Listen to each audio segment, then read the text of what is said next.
Moderation. We good? I guess no one's on here anyways yet. All right, testing. All right, no one's on here yet. Should we introduce? Hello. Yeah, this is my new friend, Jack Farley. You can tell them about your... I don't know enough about you. I'll tell them about myself later. It doesn't matter. I'm just some guy with some thoughts. But we are here at the trial of Sam Bankman-Fried, and the defense has proposed two witnesses that are very telling, and we'll tell people about it in a second. Sam Bankman-Fried is about to testify, so this will be a quick space. Yes.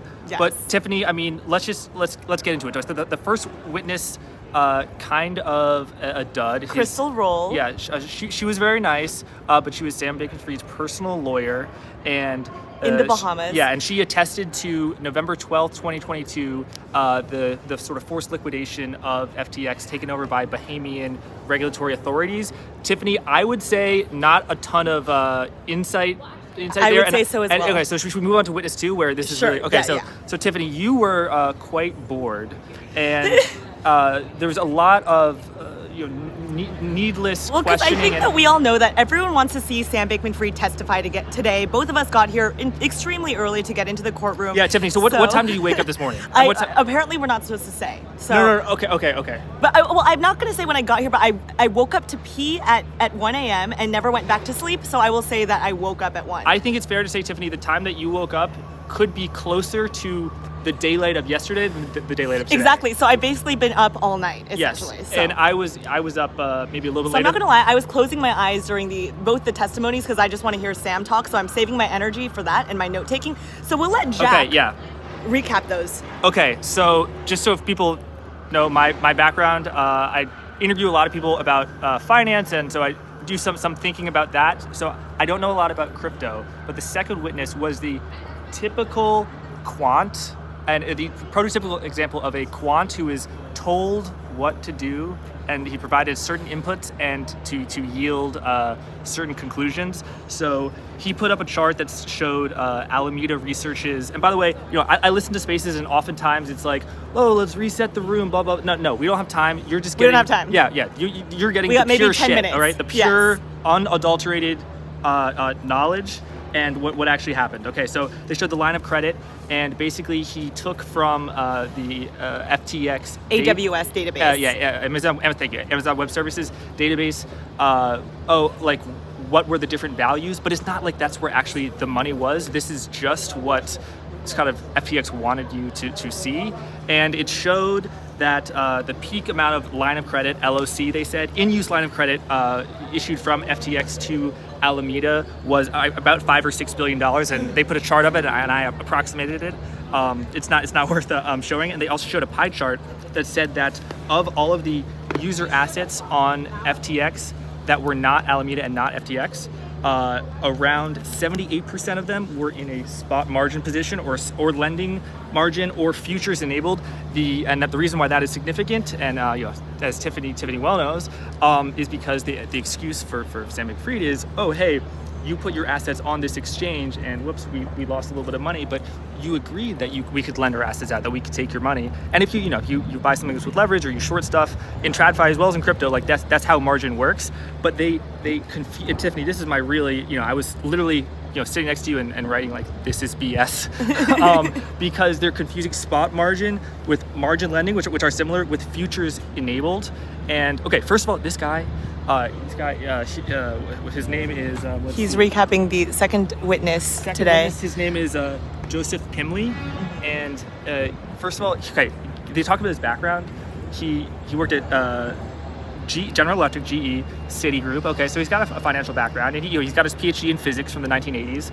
But okay, they said, what are you reviewing in the 2000s? He literally was structuring collateralized debt obligations. So like CDOs, which blew up massively in 2007 and 2008. So I just find that a little bit interesting, and a few other the journalists we exchanged some glances. But okay, so then there's a lot of questions about, oh my God, you have this expertise, blah blah, from the defense. He was called by the defense, and Tiffany, I was saying, it's almost like if you showed me that chart of how much money FTX had borrowed from Alameda, I would have said this chart was shown by the prosecution because it was damning. But Yeah. apparently, like, this is the best thing that they can show. Yeah, so What do you Sam think? only Sorry, Sam I'm only lined up monopolizing. 2 witnesses today. Oh no, I don't have as much to say because I wasn't paying too hard attention because I'm kind of just saving my small amount of energy to wait for Sam's testimony. So I barely took any notes. No, it didn't seem to redeem Sam much at all. I think. Yeah, I wasn't paying much attention. Yeah. Sam only got 2 witnesses to testify for him. I so also like when continue. the prosecution Yeah, asked what questions do you guys have? I don't know if you let's guys see are what- even. What questions do they have? Oh, yeah. Okay, let's see. Sorry for this discombobulated. No. No one's asked any Blockworks guy, questions. yeah. Well, this is Jack Farley. He has a podcast with Blockworks. Yep, I guess. it's called Forward Guidance, and we're streaming this from Tiffany's YouTube channel as well as from my Twitter account. I'm at Jack Farley 96. And for people, Tiffany, who are listening to the Twitter right now, where can they find you? What's your YouTube? My Twitter is Tiffany Fong, and my YouTube is Tiffany Fong with 1 underscore. My YouTube is Tiffany Fong. So you can continue. Yeah. Okay. So I'm so much- tired, so many guys. mistakes. This is rough. Anyway, no, you can talk on yours. Oh, we're separating the streams now. Well, I don't. Well, okay. No, let's keep going. I thought the prosecution asked some very good follow-up questions in the cross-examination, basically showing that all of the relevant data was not included on the Excel spreadsheet. Basically, so first of all, he was paid $50,000, like $720 an hour for 70 hours. So it's a lot of a lot of work for those 3 charts. Took 70 hours. Yeah, the 3 charts. But so the fiat account that is like this, Tiffany, that was not part of it. They are. His testimony didn't include whether customer fiat deposits were used to pay for Bahamian real estate or Robinhood shares. He didn't explore whether Alameda's lenders were paid back using this money. He basically didn't trace where any of the funds or any of the crypto went. He just looked at a snapshot from, I believe, November 12th or something. From a snapshot from one day. It's like if I showed you, like if I'm like, oh, I'm such a great trader, Tiffany, I'm up 300% this year, and you're like, oh, prove it to me, and I literally just like sent you an Excel spreadsheet that showed it. You know what I mean? Right. It's not like, it didn't show where you made any it of the from this money trade. moved, It didn't know. etc. Yeah, and also it was just very. It was just very focusing on the data rather than interpreting the data, and there also was a talk about a negative asset. So basically, he was saying that the maximum liability of Alameda was like 6 or 7 billion, but the prosecution said, well, what about a negative asset, which is a liability? He's like, well, there's a negative asset. That's not a liability. I only looked at the liability. So, basically lacking a lot of context, and obviously. Everyone, the prosecution is trying to show their side, the defense is trying to show their side. But to be clear for people listening, Sam Bankman-Fried has not yet testified, but he is about to in 30 minutes. So, Tiffany, what do you expect? Oh God. I mean, I don't think Sam is allowed to bring up a lot of the points that he's wanted to make throughout his house arrest. He's wanted to talk about, for example, the fact that he does not think Sullivan and Cromwell should be involved as their legal counsel. He wants to prove the solvency of FTX US. I believe those points have been barred by in limine motions, so I don't think he's even able to bring those up. Also, one of his biggest excuses has always been that, well, Alameda was a customer of FTX, so they had a margin position because Alameda offered margin trading. I don't know the technicalities of all this stuff, but it seems that excuse has been disproven again and again throughout the trial. So now he doesn't really seem like he has a leg to stand on. So I am very curious as to if he's going to bring up some new argument or just basically say that he was unaware of what happened and sort of play dumb. Yeah, I mean, it is highly unusual that a defendant will actually testify. Normally the lawyers recommend against that, right? Yeah, he's certainly exposing himself to a lot of risk. If Judge Kaplan thinks he's lying on the stand or perjuring himself, then he could obviously add a lot more years to his sentence. And he's also opening himself up to be cross-examined by the very, very competent prosecutors. Yeah, so it's kind of a legal Hail Mary. I'm excited to see if he can catch the ball. I think it's safe to say the majority opinion is that he cannot, right? I don't know. I'm wondering. Sam's certainly not a charming, smooth talker, but he managed to fool a lot of people. I don't want to say fool, but he managed to, in some way, charm quite a few people. He charmed quite a lot of people. So maybe he will come off as apologetic, or just maybe they'll think he's a bumbling idiot. I'm not sure, but I'm curious as to what actual arguments he'll make. Yes, and interesting, Michael Lewis is in attendance. Zeke Fox, author of another book about Sam Bankman-Fried and FTX, is in attendance. We should get going soon, but I just want to leave the audience with something funny. So again, this guy So the prosecution asked the second witness, does futures trading involve the buying and selling of futures contracts, of crypto futures contracts? And a guy who structured collateralized debt obligations in the 2000s, who's like a quant since the 80s, says, actually, that's not within my expertise, which is like the most basic question of all time. So I just thought that was a little funny. Also, the claim, I'm just responding to someone's statement. Yeah. The claim that someone commented on my YouTube that Sam must have paid off the judge.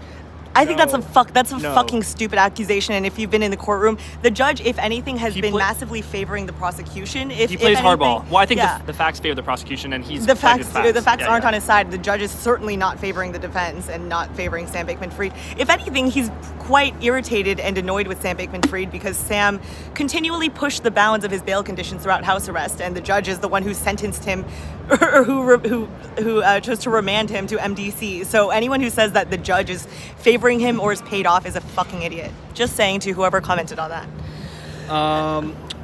Yeah, let's see. I mean, it is pretty entertaining, and I have to say, Tiffany, I think you were a little bit tired this morning. I was tired this morning. We're not tired now. We're pretty hyped up. I'm ready for Sam's testimony. I was just trying to get through these two witnesses. I mean, Sam only managed to wrangle two witnesses for his defense, which is somewhat understandable. It would be sort of suicide to someone's career to testify for Sam Bankman-Fried. So. So he had two witnesses. We wrapped those up this morning. So he will be testifying after lunch. So around 2-ish is when we're wrapping up lunch. Yes, and the prosecution also asked the second guy if he was aware of Gary Wang's testimony, the guy who was running the tech, even though he had a different title at FTX. And he said, no, I wasn't given any testimony. I just was given this Excel spreadsheet pretty much and running queries on it.